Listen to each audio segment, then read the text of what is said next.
Hello, it's me, Terry Lynn. It's been an absolutely glorious and blessed week. I found out a lot of information, and it's been a blessing. Number one, okay, there were phone calls from New Jersey connected to South Philadelphia Catholic churches and more that were telling me, Terry Lynn, you have done a big shakeup in South Philadelphia and other areas. You with this mansion. You've won the favor of people. It's really, really touching people. And I said, well, that's great. And then I found out the first girl that ever kissed Elvis Presley on a movie, on a movie studio, became a nun in a convent, a cloister nun. And she's only done, the approximately three talk shows or had newscast people come and interview her. So that was interesting. And I heard that Elvis tried to give a lot of money to the Catholic churches to help and stuff, but that was amazing. And she said, God is bigger than Elvis Presley. And she was a movie star, a model, but she gave it all up. She saw the evil in Hollywood. And I like to hear that. And I'm, Lord willing, going to write her and try to be her friend. A lot of people have been asking me, Terry Lynn, will you be the role model for the Italians in South Philadelphia? Like, in other words, Italians need their integrity protected, this and this and that, and you are the girl that God and Jesus chose with America and Italians and more.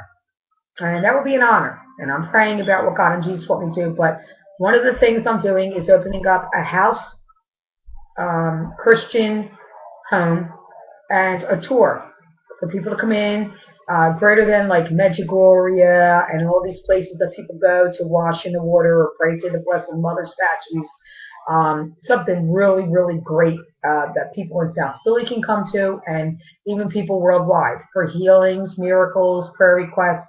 So I'm trying to turn the house in South Philly into a tour and greater than a shrine. There won't be any dead bodies here. There'll be rooms you could go into and pray for healings and things like that. It is. I'm trying to do it where it will be free, and praying to God and Jesus that people will make donations or somebody will make a contribution to keep the facility going. Because of course we're going to have to pay taxes and water and things like that,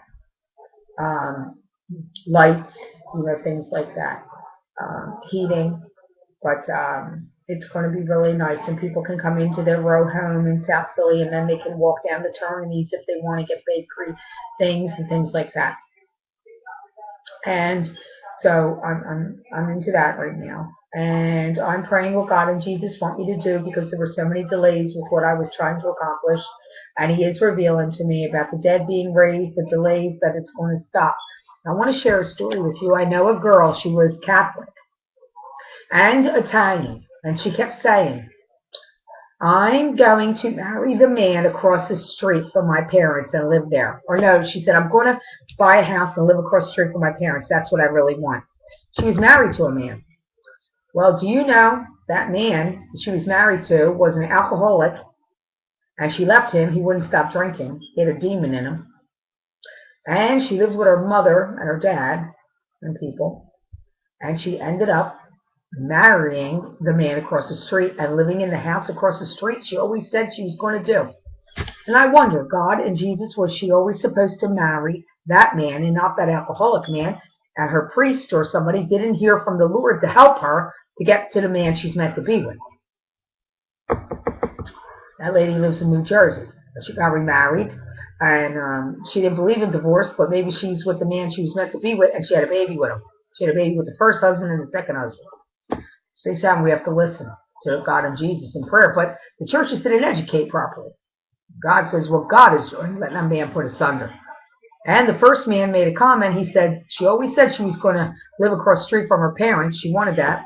And he said that he didn't want to marry her, but she tried to commit suicide, and it forced him to marry her because he didn't want her to kill herself. But he didn't love her a lot, and she knew it too. And I feel bad for the lady.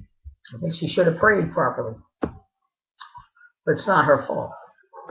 And we have a lot of things to pray about. And I'm really glad I'm going to have a Christian, Catholic, greater than a Catholic, born-again Christian, church tour area for people, for healings and all, like greater than a shrine. Yeah, for now on, my goal is Italians will not go to shrines. They'll remember the dead saints. And they will not pray to the dead, but to the living God, Jesus Christ.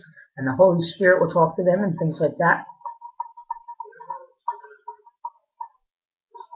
And keep the Sabbath holy and stuff like that. And not bow to statues and stuff. And I'm praying about other things. Yes, the dead will be raised.